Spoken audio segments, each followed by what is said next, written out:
start at the very beginning and take you back to your family and just tell me a little bit about them and I suppose your early days. Growing up, initially it was me, my twin brother, my mum and my dad. And a lot of our early days we lived in Bristol in England. So my mum moved to England when she was in like her early 20s. Funnily enough, mum was told she could never have kids. So some people know this, some people don't. So they actually adopted me and my twin brother. I think we were about a year and a half. And then lo and behold, a couple of years later, they fell pregnant with our younger brother, Connolly. We did move back to Bristol. I can't really remember how many years, about 2 years I think we lived here. And then we moved back to Ireland. So we moved back to Wexford, moved in with my nanny, and then we got our own house then in Wexford town and spent kind of a lot of time there. Rianna was always full of beans. She was always climbing, she loved the playground. Growing up with my two brothers, we lived on an estate where there was loads of other kids our age, which was great. And they would play everything. They would play cricket, they would play football, they would play badminton, tennis, every kind of sport, and they absolutely loved it. But you could really see Rianna's focus was more on sports than on Barbie or anything pink. Yeah. But yeah, she very much lived for football, and she did, yeah. When she played with the boys, it never bothered her. Never bothered her. She was a girl. It never bothered them. She was a girl, because they just went in just as hard as the rest of them. But she just really, really loved it. Yeah. And you'd only ever see her with a ball under her arm, to be honest. So my mum brought Jordan up to the local boys team, North End United, which was run by the other side of our family, the Dempseys. And Mum was up there, we were watching his training session, and then Mum said when we got home for the next week until the next session, I pestered her. I was like, please can I go, please can I go? She was like, no, that's Jordan's thing, we'll get you into something else. And she hates me saying this, but she was like, football isn't for girls. I remember we were coming home from school and I said, Rianna, you know, you're going to be a tennis player, you're going to go to this place, you know, this tennis place, and they're going to give you a pro. And she just turned around, she looked at me and she said, Mum, I'm going to be a footballer. And I was like, no, you're not. Girls don't play football. If anyone knows Rianna, she's more determined than anyone. So she cried and cried and cried until Doreen brought her back up. And she said, listen, can Rianna join in as well? And they let her. So she spent many years playing with the boys. She has made me eat my words a million times. I always thought she was very good, to be fair. Especially her playing with boys. She was always physical and she was always kind of getting stuck in, like always, not afraid to be who she was on and off the pitch. But from a very young age, I always seen that there was something special about her. She had played for North End. That was her first team, even though she played with the boys. I just remember coming up here as a kid, obviously with my sister, and just being excited like to start playing football. And just to get into things, especially when you're doing something like with your twin, it makes it even all the better, like, you know. When I started playing football, she had already been playing football, and I knew she'd already been playing with the lads, so for me it was nothing new. It was just that we were out having fun, playing with my cousins and my friends and so on and so forth. If I wasn't playing it in training and games, we were playing on the street. If we weren't doing that, we were playing the PlayStation or the Xbox. If I wasn't doing that, I was watching football religiously on the TV. My mum always had a thirst for sport. Like, I'd often come home and my mum would be just sitting in watching sport. And it didn't really matter what sport it was, she'd always be interested in it. So it was always in the house, if you know what I mean. There was always a sport element in the house. I'm an Arsenal fan and we laugh, we don't know where we got that from, but turns out my uncle Dennis, he's an Arsenal fan as well, so must have picked that up from there. I knew Rianna was the superior footballer than Jordan, so I was like, I'm going to choose Rianna's team. So I'm an Arsenal supporter as well. I'm a United supporter, yeah. Yeah, they probably won't agree with this, but they supported United as well when they were very young, and the two of them just abandoned me and went for Arsenal. But yeah, the rivalry has always been there, and it's a good crack when two teams come together. Like, you know, there's a bit of jeering and laughing and joking, but yeah, it's good. But they did abandon me. I was definitely obsessed with football. I think as we were younger, I didn't really think nothing of it, because you're just there and you're enjoying football. But as we kind of got older and the games got more competitive and you kind of want to play, like, There was a time where I was sitting on the bench watching Rianna play football. She just can't stop smiling whenever she's playing football. She's always laughing, she's always smiling. She would always be one smiling, laughing, playing football. I don't know if she was laughing at being better than boys or just laughing because she liked playing football. And then we moved back to England. Then she played for Eastern Girls, which is her first girls team. So when we went to Bristol and I joined the all girls team, there's a coach of mine, Jules Cook. So I actually met her. My mum turned 60 in Bristol the start of October, and my mum invited her and her partner. So I actually spoke to her for the first time in years, but she's followed my career the whole way through. So she was kind of encouraged me a lot in that sense and kept in touch with my mum even when we left Bristol. I first met Rianna when she came to one of our training sessions at Eastern Girls Football Club. There were a variety of different girls that came to the club because it was very much a community-based club. It was really important to get different girls along, whatever their ability. But when girls turn up in a full Arsenal kit, you know that you're kind of halfway there, and Rianna was one of those girls. So I always knew that she, at that moment, she looked like she wanted to be a player. And by the time we moved back to Ireland and she went back to North End had then got a girls team. And then I had to go and play with the girls. Was devastated at that point that I had to go play with the girls because the boys were much better and I just preferred playing with them. I think anybody could have seen that she had the potential to be a professional baller. She was faster than anybody else, she was stronger than anybody else, she scored more goals than anybody else. But she was really lovely and modest with it as well, and was really liked by the team. Then with Wexford Youths, obviously you had like such a successful time with them as a club. Tell us a little bit about when you first started playing with them and like what that experience was like. So joining Wexford Youths was a new experience for me. The summer before the Women's National League started, I think I was 16, so I was my first year allowed to play in what was the FAI Cup at that point, and we played with the Wexford representative squad, and it was off the back of that summer then that the Women's National League was starting. Everybody knew of Rianna in Wexford, to be honest, whether it was in the boys' game or the girls' game, and that was the first time meeting her, and you could see straight away she was exceptional. She was a natural talent, you could see. I mean, she was playing at that time, she was only 16, she was actually only of the age to play seniors at the time. So she was playing against girls who were a lot physically stronger than her, girls that were older than her, more experienced than her, but you could just see that she just had a talent. She had a gift for scoring goals. She didn't have to, she wasn't the person, she was actually the last person we had to coach, because all you had to do was set it up for her and she was going to score the goals. There's no question she had room for improvement, but at 16 you just could see she was a talent. And I think the first year was kind of not a hit of reality, but it was different. I'd gone from like dominated the Wexford leagues, was 16, was playing in the women's team from I was like 13 or 14, was one of the better players, and then you go into this new team that's been set up, but into a new league in Ireland, and we were kind of a little bit behind when we first started off, behind the likes of your Peamounts, your Raheenis at the time, who had like all the best players in Dublin playing. And I think our first season, we started well, but there was a few games where we got like, I think Peamount beat us like 7-0 in one game, and from there, the first year we kind of grew strength to strength. But for me, it was a case of I'd always gotten away with being unfit playing in the Wexford League, but then going into playing in the League of Ireland, it was a completely different ball Couldn't game do that altogether. anymore. She played with North End, she was getting Player of the Year and all that, and she really was doing pretty good. And then she got called up, when she was 14, she got called up for the Irish under-17s, and she did actually go to play for them. So that's where her career with the Irish team started. She was about 13 when they called her up, yeah. But the first year, even though like I never went to the trials, I wasn't a starter, I didn't really play that much, and it was kind of like the second year that I grew into my own, and I grew into a starting position then in the Irish under-17s team, and kind of just had a good year that year, and then tore my ACL for the first time then. I think it was the end of our second year maybe, was my last year under-19s. But going into that Wexford Youths team was probably the best thing that ever happened to me. I ended up playing from 2011 until the end of the 2019 season, when I left then to go to Brighton. But was like a family for me. In the midst of all that, my mum moved to England when I was 19, my mum and my younger brother, so it was just me and my twin. And I think just going in training with the girls, being there with them kind of 2-3 times a week. John Flood, Lizzie Kent done a lot for me. They still do a lot for me now. If I pick up the phone right now and ring them, they'd pick up the phone and help me out with everything. So it was definitely a big part. And obviously going through tearing my ACL 3 times with Wexford as well was massive. Needed them, lent on them so much.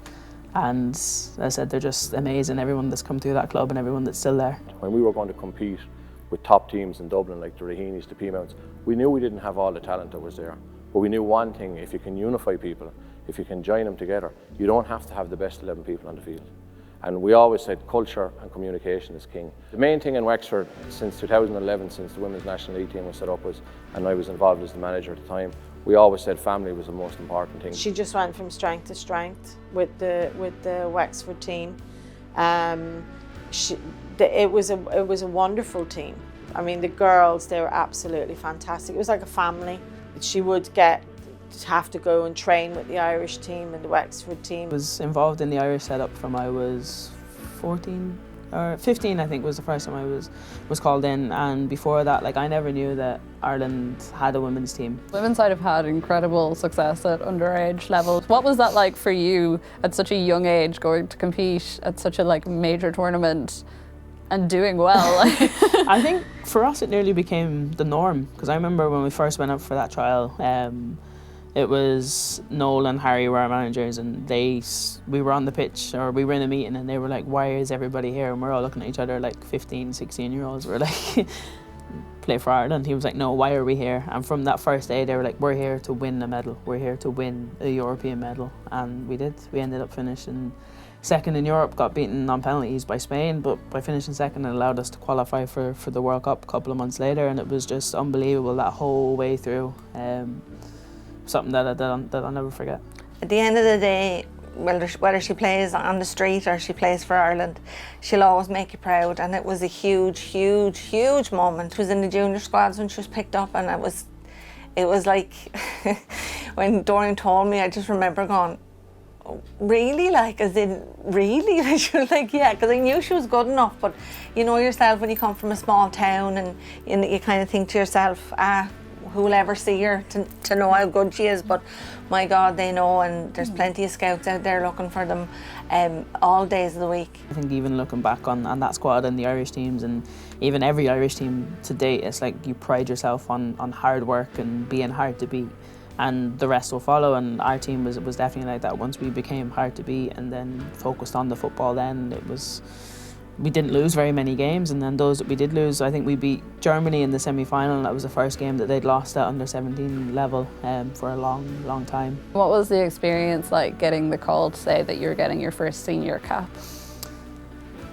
Oh, it was unbelievable. In 2014, I went to America, done a semester over there, and while I was over there, I was chatting to Sue Ronan, who was the manager at the time.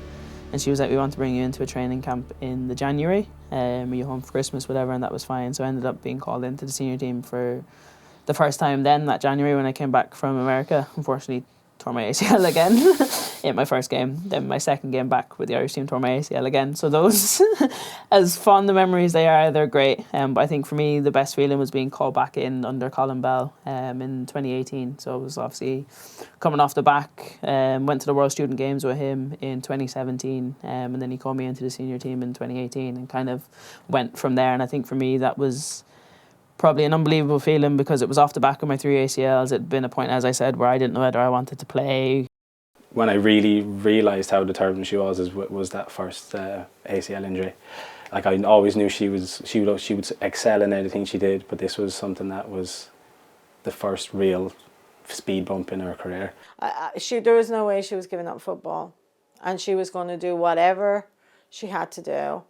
I remember when she done it, when I seen her walking on it, I was like, oh, she's all right. She hasn't done too much damage, you know. And then it wasn't until after that I realised, like, that the ligaments and stuff takes so long.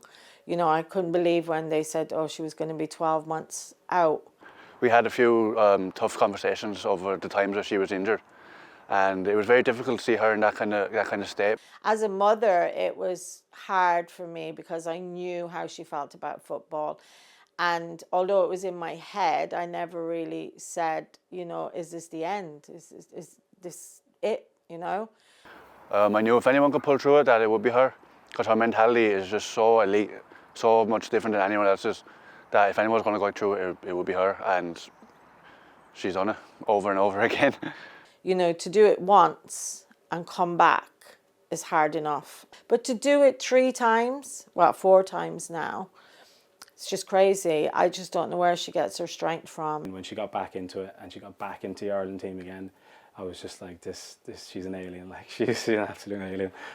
You know, she's such a strong woman, determined. You have to be. Yeah, just being able to probably prove myself wrong, not anybody else, because to be fair, it doesn't really matter what anyone else thinks, but to prove myself wrong, to prove that I could do it, to prove that I could get to that level was probably the best feeling. It just made me proud as a punch, seeing her out there with that jersey on and with a smile on her face. Made me and the whole family were just nothing but proud. When she was called up for the women's side, her mum rang me and told me all about it, and I was just so excited for her. Oh, it was, it was fantastic. Absolutely fantastic. I mean, I couldn't believe it. It's uplifting, the euphoric feeling I get whenever she goes onto the pitch. But that first time, it was like a jaw-dropping moment kind of thing. And as I kind of got older, I realised the magnitude of her putting the jersey on the first time. Never mind again and again and again.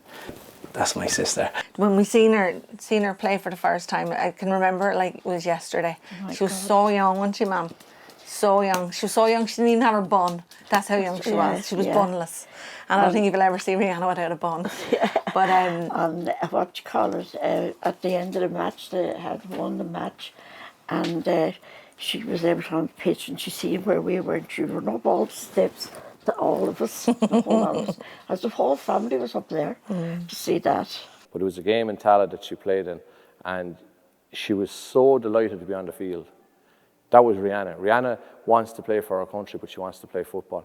But she was so proud, she was so happy, because there was times when Rianna maybe felt that maybe she wasn't going to get there, you know, through injuries and through everything else. Scored 1 goal in a senior shirt, and at the time it was in kind of a record attendance at Tala Stadium in that Ukraine game where I got a goal and 2 assists and we won the game 3-2. That was Vera's first game, and I think just the feeling of having my family in the stadium, my brothers, my cousins, my aunties, all travelling up from Wexford to see me, and to be able to go over to them after that game is a surreal experience, because you're on top of the world at that point, literally on top of the world, and to have my family there to support me and to see me, to have my 2 brothers in the crowd was just a moment that I'll never forget, and hopefully we can relive that again.